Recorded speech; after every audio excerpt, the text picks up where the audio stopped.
ಆತ್ಮೀಯ H16 news ಅರ್ಧತೆ ನಮಗೆ ಸ್ವಾಗತ. ನಾನು MI ಅದು ಮಲ್ಲಪ್ಪ ಜ್ಯೋತಿ ಅವರ. ಆದ್ಮೇಲೆ ಇವತ್ತೊಂದು ವಿಶೇಷ ಕಾರ್ಯಕ್ರಮ. ವಿಶೇಷವಾಗಿ ಯಾಕಪ್ಪ ಅಂತಂದ್ರೆ ನಮ್ಮ ಅಧ್ಯಾಪಕ ವರ್ಗದಲ್ಲಿ, ಅದರಲ್ಲೂ ಈ ಒಂದು ಅತಿಥಿ ಉಪನ್ಯಾಸಕರಾಗಿರ್ಬೋದು ಅಥವಾ ಒಂದು ನಾನ್ ಪರ್ಮನೆಂಟ್ ಅಧ್ಯಾಪಕರಾಗಿರ್ಬೋದು, ಶಿಕ್ಷಕರಾಗಿರ್ಬೋದು, ಅವರ ಬದುಕಿಗೆ ಎಷ್ಟು ಅತಂತ್ರದಪ್ಪ ಅನ್ನೋ ದೃಷ್ಟಿ ಇಟ್ಟುಕೊಂಡು ಇವತ್ತ ತಮ್ಮನ್ನು ತಾವು ರಕ್ಷಣೆ ಮಾಡ್ಕೊಳ್ಳೋ ವಿಷಯ ಇಲ್ಲ. ಯಾಕಂತಂದ್ರೆ ಇವತ್ತು ಸರ್ಕಾರಗಳಾಗಿರ್ಬೋದು ಮತ್ತನಾಗಿರ್ಬೋದು ಮಾಡ್ತಾರೆ ಅಂತಲ್ಲ, ಆದ್ರೆ ಯಾವ ಪ್ರಮಾಣದಲ್ಲಿ ಶಿಕ್ಷಣ ರಂಗಕ್ಕೆ ಸಹಾಯ ಸಹಕಾರ ಮಾಡಬೇಕಾಯ್ತು ಇವತ್ತು ಬಹಳ ಕಡಿಮೆ ಹೋಗ್ಬಿಟ್ಟು ಅನ್ನೋದು ಎರಡು ಮಾತ್ರ ಇಲ್ಲ.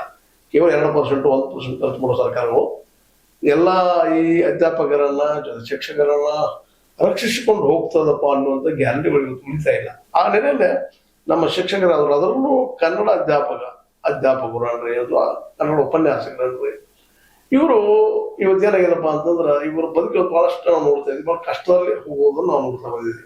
ಅವ್ರ ಹೋರಾಟ ಮತ್ತೇನೋ ಮ್ಯಾನೇಜ್ಮೆಂಟ್ ಕಿರಿಕಿರಿ ಏನೇನು ಇರ್ತಾವ ಅದನ್ನ ಮೀರಿ ಬಿಡುವಂತ ತಮ್ಮ ಒಂದು ಸ್ವಶಕ್ತಿಯನ್ನು ಬಿಡಿಸ್ಕೊಂಡಿದ್ದಾರೆ. ಮತ್ತು ಆ ದಿಶೆಯಲ್ಲ ನಮ್ಮ ರಾಣಿ ಚೆನ್ನಮ್ಮ ವಿಶ್ವವಿದ್ಯಾಲಯ ವ್ಯಾಪ್ತಿಯಲ್ಲಿ ಬರ್ತಿರುವಂತ ಕನ್ನಡ ಅಧ್ಯಾಪಕ ಪರಿಷತ್ ಅಂತ ಹೇಳಿ ಕರ್ಕೊಂಡಿದ್ದಾರೆ ಬೆಳಗಾವಿಯಲ್ಲಿ. ಆ ಒಂದು ಪರಿಷತ್ ಮೂಲಕ ಈ ಎಲ್ಲ ಅಧ್ಯಾಪಕರಿಗೆ ಶಿಕ್ಷಕರಿಗೆ ಎಷ್ಟು ಸಾಧ್ಯದ ಸಹಾಯ ಸಹಕಾರ ಜೊತೆಗೆ ಕನ್ನಡ ಬೆಳೆಯುವಂತ ಏನ್ ಮಾಡ್ಲಿಕ್ಕೆ ಸಾಧ್ಯನೋ ಆ ಕೆಲಸ ಈ ಪರಿಷತ್ ಮೂಲಕ ಮಾಡಿಸ್ತಾ ಇದ್ದಾರೆ. ಅಂತ ಒಂದು ಪರಿಷತ್ತಿನ ಪ್ರಧಾನ ಕಾರ್ಯದರ್ಶಿಗಳು ಇವತ್ತು ನಮ್ಮಲ್ಲಿ ಬಂದಿದ್ದಾರೆ. ನಮ್ಮ ಡಾಕ್ಟರ್ ಸುರೇಶ್ ಆಲಗಂಡಿ ಅಂತ ಹೇಳಿ ಅವ್ರಿಗೆ ನಾವು ಸ್ವಾಗತ ಮಾಡ್ತಾ. ಈಗ ಅವ್ರಿಗೆ ಮೊದಲನೇದಾಗಿ ಕೇಳುವಂತ ಚಿಕ್ಕ ಪ್ರಶ್ನೆ, ನೀವು ಈ ಸಂಘ ಅಥವಾ ಪರಿಷತ್ತನ್ನ ಸ್ಥಾಪನೆ ಮಾಡೋದು ಮೂಲ ಕಾರಣ ಏನು ಸರ್?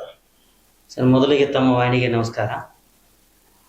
ನಾವು ಈ ಪರಿಷತ್ತನ್ನ ಸ್ಥಾಪನೆ ಮಾಡೋ ಮೂಲ ಉದ್ದೇಶ, ನಮ್ಮ ಧಾರವಾಡ ವಿಶ್ವವಿದ್ಯಾಲಯದಿಂದ ರಾಣಿ ಚೆನ್ನಮ್ಮ ವಿಶ್ವವಿದ್ಯಾಲಯ ಬೇರ್ಪಟ್ಟುಕೊಂಡಾಗ ಇಲ್ಲಿಯ ಒಂದು ಕನ್ನಡ ಅಧ್ಯಾಪಕ ಪರಿಷತ್ತರು ಅಂದ್ರೆ 3 ಜಿಲ್ಲೆ, ಬಾಗಲಕೋಟ್, ಬೆಳಗಾವಿ ಮತ್ತು ವಿಜಯಪುರ, 3 ಜಿಲ್ಲೆಯನ್ನು ಒಳಗೊಂಡಿರ್ತಕ್ಕಂಥ ಸುಮಾರು ಒಂದು 350 ಕಾಲೇಜಿನ